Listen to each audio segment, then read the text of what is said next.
Hello, and welcome to another edition of Franklin Presents Frankie's Fun with Frank and Friends, a fundraiser for the Southeast PRT team. This is Frank, I'm Dawn, and today we're going to look at the 2 paws on trick for the Novice AKC Trick Dog title. Now this trick doesn't specify how high the object needs to be that your dog puts its paws on, but your dog needs to put just its front 2 paws, or its back 2 if you want to get creative, but 2 paws onto an object. So today for Frankie's object, I'm using this training platform. It's maybe 2 inches tall, comes off at about his hop joint. Nothing terribly difficult about it. You can use anything pretty much as long as it's not like flat on the ground. We need to see the dogs bringing their feet up onto something so they're not all 4 on the floor, okay? It's a fairly easy trick to teach. Again, at the novice level of the trick dog training and for the title, on the videos you're allowed to use lures or cookies. So you don't have to have this to perfection. And I would encourage you, if you've been following along on these tutorials, I've been leaving them pretty much out there. When mistakes happen, they're staying in. Things happen. This doesn't need to be pretty. Don't worry about, oh, I could teach this better. You don't have to teach it better to earn the title. Now, do you want to teach it better? Maybe you do, and that's great. But please don't let perfection keep you from earning a performance title on your dog. This is fun. It should be fun for both of you, and you can pretty these things up as you go. But these are all foundation tricks, so most of them are foundation tricks. For more advanced tricks, there are other levels that you can earn. There's 4 other levels of trick dog titles that you can earn with your dog. So it's worth it teaching these skills if you want to go on, but they don't need to be perfect. And you don't need to have your dog weaned off of the lure or prompt if you don't want to go ahead and submit your videos, okay? So we're going to use this platform here, and I think I'm going to move it over. Another thing, I'll always make sure when you're training, make it comfortable for you as well as the dog. I'm right-handed, so it's easier for me to guide my dog with my right hand. So I'm just going to move the platform over here, make it easier for me so I'm not worrying about myself and I can focus on my dog. Okay, for this trick, first thing you're going to do, you might notice this is kind of similar to what we did with the box. Instead of getting in, we're getting on. We want the dog to check out the object. We want him to be comfortable with it. Okay, you can see Frankie's pretty darn comfortable with this, and in all fairness, he knows this trick already. But most dogs are going to be okay. If your dog is hesitant, so I don't think so, then think about maybe something else you can use as the platform. The object needs to be wide enough and deep enough that your dog can comfortably put his paws on there without worrying about falling off the sides. So this size that I have here works for my border collie. Anything much wider or taller than that, this might not work quite so well. I also use this as a position where the dog gets on the platform with all 4. So this is about the size I need for a PRT, but be too small for bigger dogs. So make sure you've got the object the right size. A lot of times if the dog doesn't want to go on it, that's because it's too small and he can put one paw on while leaving the other paw off, or he's just not sure and he doesn't want to squish himself up. Okay, so Frankie is passed the test. He sniffed this. He's obviously not afraid of it. He's sitting next to it. So now we're going to start off like our other tricks. We're going to let the cookie do the talking. We're going to help them come up onto the platform. Now notice I'm holding the treat right there. I'm letting him nibble at it. You can get it. Good boy. And as soon as 2 paws go on, I'm letting him have the cookie, telling him he's such a good boy. All right, Dad'll do. And for him, I'm giving him a release cue, that'll do, that just tells him, okay, the trick is over, because he knows what the trick is, and I've taught him to continue doing what I've asked him to do until I tell him either do something else or, okay, we're done, you can stop. Okay, so you'll hear me saying that'll do sometimes to him, and that's why I say that. All right, can we get it? Good boy. This time I'm holding the treat up a little higher so he stands. Again, the trick doesn't require that the dog stand up like this. He can be down. It just requires that 2 paws are on the object. Okay? Good boy. That'll do. Good boy. That'll be good job. All right. And remembering our rule of 5s for our training session, we'll do this 5 times. Good boy. Yay. Good job. And that time I didn't have a treat, but that's okay. I'm giving him praise. Because praise, rewards aren't necessarily always treats, although most of our dogs do like treats a whole lot as a reward. But I did tell him he was a very smart puppy, gave him a couple of scritches. All right, come here. And again, I'm gonna lure him up here. Whoops, this is sliding.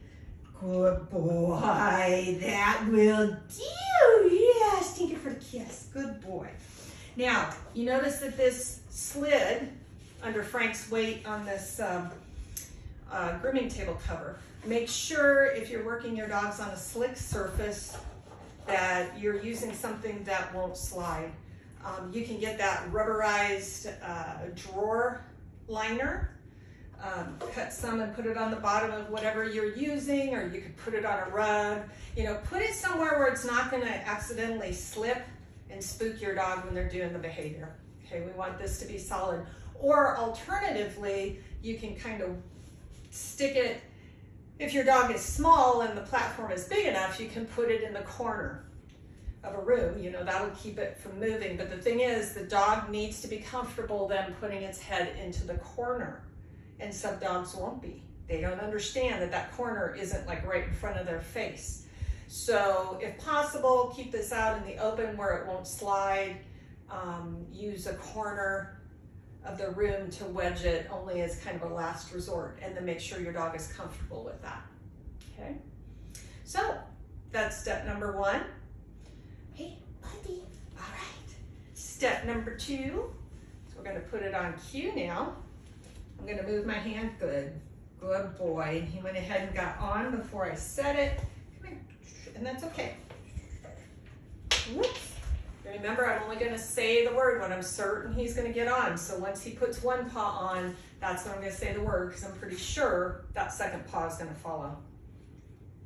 Get on. Good boy. Good job. I'm going to reward him while he's up here. Good boy. And then I'm going to bring him off. That'll do. Good job. Good job. Yes. You ready? Get on. Good boy. Good job. All right, that'll do. You ready? Get on. Good boy. This time I faked him out without a cookie. Good job. I'd give you one anyway. And that delay is okay. I was talking to him. I told him what a good job, even while I was fishing the cookie out of my pocket. So, you know, don't stand silent. If you don't have a treat and you want to give it to him, that's fine. Tell him how beautiful, how wonderful, how brilliant they are while you're fishing that cookie out of your pocket. It does help to keep those treats handy. So there isn't a lot of wasted time, but praise is also a form of reward. Even if we think our dogs don't care about it, they do. If you touch them, you can feel their body response to praise. And generally it's a relaxed body response when they hear happy words, right? Yes, we like happy words, don't we? All right. So that's step 2. And again, you're gonna do that until 80% of the time. 4 out of 5 times, he's getting right up there, no problem. We're gonna say the word as they're doing it, so then he's associating that get on or whatever command you wanna use only with the behavior of putting 2 paws up on the platform. It's not anything else, there's no junk. It's just that. It makes your training go so much faster. Next step is giving that word ahead of time. Now we're gonna use it as a cue. So we're going to tell the dog first to get on, and hopefully they'll get on. Get on. Good boy. Notice I'm still moving my hand the same because he's used to that. That's also a cue. Good boy, that'll do. Get on. Good boy. Good job. I'm praising while I'm fishing the cookie out. Good boy, that'll do. Back here. You're all done. And sometimes they'll get sticky, and that's okay. I mean, I've taught him to stick, so it's all right. These are tricks. don't have to be perfect. Ready? Get on. Good job. Yay. Good job. And then if we want, this is very handy. We can use this concept to teach them to go to places, to go to their bed, to go in their crate, in agility, in obedience. We can use this behavior for a lot of other behaviors that we want to teach. It makes it very simple if the dog understands that this is not a toy, and you can see he's pawing at it. He thinks there might be something in there. So what that's telling me is this has to be put up where he can't get to it when I'm not training. And that's true of any other props that we use. Don't leave them out for your dog to do things like this unsupervised. This isn't a toy, it's a tool, okay? But my guess is at some point a cookie has flown into one of these PVC pieces and he's fished it out, so now he wants to make sure that there's no more cookies there. All right, and the last step for our trick, well, second to the last step, we're gonna fade out that food. Remember, we've talked about this in previous tutorials. If you wanna fade away the food, we need to do it randomly. We don't wanna do it all at once. So if we're doing in sets of 5 and we remove 1 cookie, if you do the math, that's a 20% pay cut. You know, it's kind of like what government employees had to do for the first little bit of the shutdown. Then when we take 2 out, that's 40%. Okay, we take 3 out. You know, we're starting to build up to the point where we're making significant inroads into how often the dog gets the treat as the reward for performing the behavior. We want to be random, but we want, as soon as the dog understands the concept, and we'll do it on cue, we want to start getting rid of the cookie. If we get rid of the cookie, then we don't have a dog that will only do it if we have a cookie in our hand. If we stick to using the cookie too long, the dog is only going to do it because they think the cookie is part of the cue, because we've done so many repetitions with that cookie in our hand. They truly don't understand that the cookie isn't part of what the cue is for the behavior. So we want to fade it away. So, Frankie, get on. Yay, I'm still moving my hand. Good job. You ready? You ready? I'm going to give him some smack talk. He likes that. You ready, ready, ready? Get on.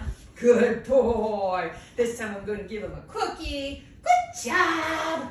Good job. You ready? Get on. Good job. Oops, that's a 4 on. And while this is cute, good boy.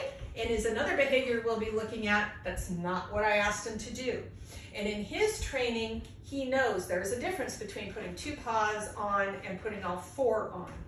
Okay, so I'm just going to ignore it. Oopsie, oopsie daisy. That's not what I wanted. No, that's not what I wanted. You ready? Get on. Good, good, good. And I helped him that time. A little tiny pressure on the leash because it was short, but that actually helped him. Okay, so I'm going to randomize when he gets his treats. The first set of 5 I do, I'm going to leave the treat out once. And don't always make it the last repetition, or they will start figuring that one out really quick. Okay, just randomly leave it out for a couple of sessions, then leave out 2 cookies, leave out 3 cookies over a couple of sessions, 4, until I usually stick with 1 out of 5 times they're going to get a cookie, but they never know which one time will be the cookie, because the rest of the time I'm giving them physical praise. And remember, a lot of terriers don't like this kind of petting. You can actually feel their skin crawl, which makes sense as a hunting dog, right? But love the butt scratch. Okay, so I do that. I do some chest thumps. I throw toys. I praise. I hug. All the things that the dog truly enjoys. Not the things I think he enjoys, but the things that he truly enjoys. Those are all forms of rewards. And I like my dogs to get a lot of praise with my hands, because later on, when I'm doing things like conformation stacking, or in obedience, or rally, or agility, or any of those, or catching the dog at fast cat, I want my dog to be totally comfortable with my hands on them. That's a good thing. Happy dog should want to be touched, because these guys, remember that hunting instinct, touching is not always a comfortable sensation for our terriers. So I want to build that up in my training program in everything that I do. Okay, so this is our 2-on behavior, our 2-on trick, or it may be called paws up on the trick list. Again, There's information at the end of the video showing where you can go to find more information on the AKC website. You can look at the trick dog list. You'll fill out that list to submit along with your videos for an evaluation. The evaluation is our fundraiser portion for $10. We will evaluate any dog, any level of trick dog, and that $10 goes entirely to the Southeast PRT team for their support of both confirmation and performance events down at the Peach Blossom Cluster in Perry, Georgia. So we hope to see videos of you and your dogs, and we hope that we have a lot of titles that come out of this tutorial fundraiser. If you have any questions, drop us a line on the Facebook page. Let us know. We'll do our best to help you. And we hope to see you next time. Bye-bye. Good boy. Good boy. Frankie, paws up. Good paws up. Good paws up.